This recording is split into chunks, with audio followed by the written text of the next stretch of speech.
ابھی تک تو آپ لوگ کہتے تھے کہ ہم یہاں سے پکاریں وہاں وہ سنیں، مصطفیٰ کی سماحت پہ لاکھوں سلام۔ اب مصطفیٰ کے شہزادے کے بارے میں آپ کا یہ خیال ہے؟ ہم نے کہا سنیے، غوث اعظم زمین پر ہے تو ان کے سننے کا یہ عالم ہے کہ مغرب میں رہے، مرید مشرق میں رہے، آپ کا مرید آپ کو پکارے تو غوث اعظم اس طرح سنتے ہیں کہ مدد پہلے پہنچتی ہے، پکار بعد میں آتی ہے۔ ہم نے کہا سنو، میرے آقا غوث اعظم کو اللہ نے وہ تصرفات دیے ہیں، وہ اختیارات دیے ہیں۔ سرکار غوث پاک فرماتے ہیں اگر میرا مرید مجھے عشاء کے بعد یاد کرے تو یہ جان لو کہ اس کے یاد کرنے سے پہلے میں اپنے مرید کو یاد کر چکا ہوں۔ مطلب یہ ہے مرید اگر عشاء کے بعد یاد کرتا ہے تو غوث اعظم سرکار یوں سمجھو کہ مغرب کے بعد اسے یاد کر چکے ہوتے ہیں۔ انہوں نے کہا لیکن آپ یہ تو بتائیے کہ اب تک تو آپ لوگوں کا ماننا یہ تھا کہ نبی کو علم غیب ہے۔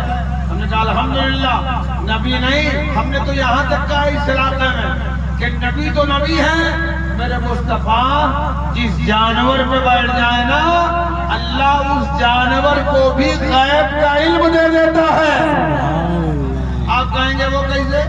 تو سنو، میرے مصطفیٰ ہجرت کے بعد جب مدینہ طیبہ پہنچے تو میرے آقا صلی اللہ علیہ وسلم کی جو اونٹنی تھی اس اونٹنی کی مہار کو ہر کوئی پکڑ پکڑ کے چاہتا تھا کہ نبی میرے مہمان بن جائے، مصطفیٰ میرے مہمان ہو جائے، مصطفیٰ میرے مہمان ہو جائے۔ میرے آقا نے فرمایا لوگوں میری اونٹنی کی مہار چھوڑ دو، اس کو اس پر جانے دو، یہ جہاں ٹھہر جائے گی مصطفیٰ اس کے مہمان ہو جائیں گے۔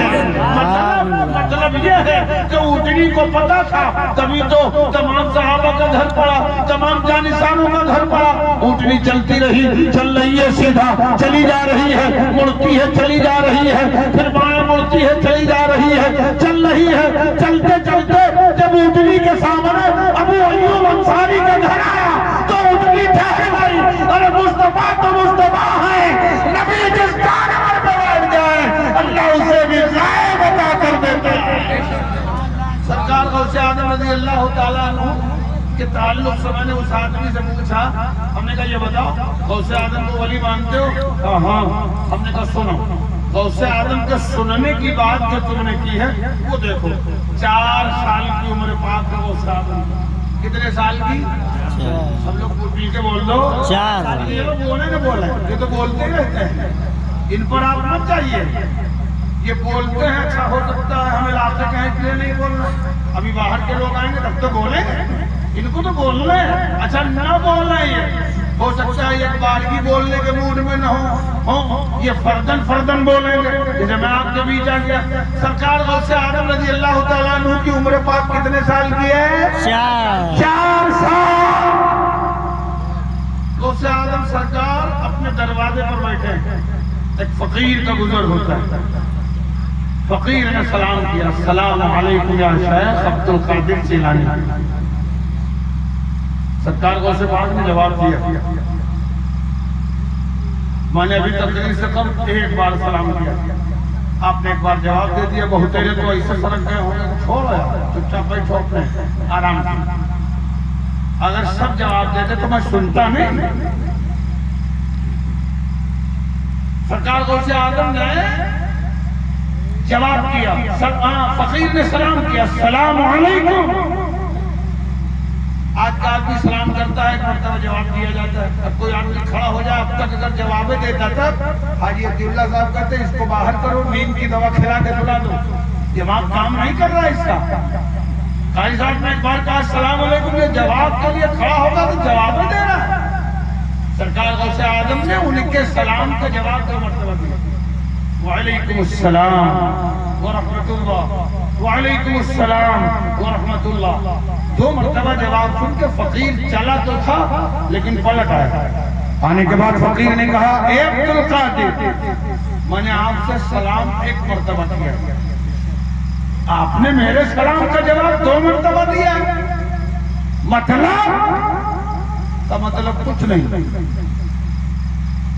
5 سال قبل آپ اس راستے سے گزرے تھے, آپ نے سلام کیا تھا. میری ماں آپ کے سلام کو نہ سن سکی, میں شکم مادر میں تھا, میں نے سنا. شکم مادر میں تھا, میں نے سنا. اگر جواب دیتا ماں ڈر جاتی. اے اللہ کے بندے, ایک جواب آج کا ہے, ایک جواب میں نے 5 سال پیچھے کا دے کے تیرا حساب چکا دیا ہے. یہ غوث اعظم ہے. تم زمین پہ آنے کے بعد مشرق و مغرب, شمال و جنوب کے سننے کی بات کرتے ہو. غوث اعظم اس کے شہزادے ہیں جس کو اللہ نے کائنات میں سب سے افضل بنایا ہے. بلا تکلف آپ یوں کہیے کہ جس طرح اللہ نے انبیاء میں رسول اعظم کو بنایا ہے, اسی طرح اللہ نے اولیاء میں غوث اعظم کو بنایا ہے. زیادہ کچھ نہ کہے گئے. میں موجود تھا اترولہ کے دورے پر. اللہ کے رسول کے شہزادے سرکار طاہر ملت علیہ الرحمہ نبیر بادشاہ بالگرام, کسی نے آگے کہا کہ حضور کوئی وظیفہ بتا دیجیے, دشمن بہت پریشان کر رہے ہیں. تو حضرت نے ان سے کہا جاؤ, آج سے تم یہ کہتے رہنا تیرے ہوتے ہم پر ستم ڈھائیں دشمن, تیرے ہوتے ہم پر ستم ڈھائیں دشمن. ستم ہے, ستم ہے, ستم غوث اعظم. آج یہ فارمولہ لے کے اٹھو. اگر تم چاہتے ہو کہ تمہارا بول بالا ہو تو غوث اعظم کی زندگی اپنے لیے مسئلہ راہ بناؤ. اور اس دور کے ظالموں سے بچنا چاہتے ہو تو آج شہزادے اعلیٰ حضرت کا یہ شعر اپنے وظیفے میں تم بھی شامل کر لو.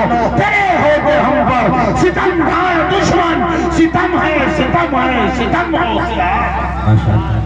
بس یہ شعر عرض کر کے میں اپنی بات ختم کر رہا ہوں کہ دمِ نزا سرحانے آ جاؤ پیارے, دمِ نزا سرحانے آ جاؤ پیارے, تمہیں دیکھ کر نکلے تم غوث اعظم. استغفر اللہ لی ولکم اجمعین. کلمہ شریف قبول کیجئے. لا الہ الا اللہ محمد رسول اللہ. السلام علیکم ورحمۃ اللہ وبرکاتہ.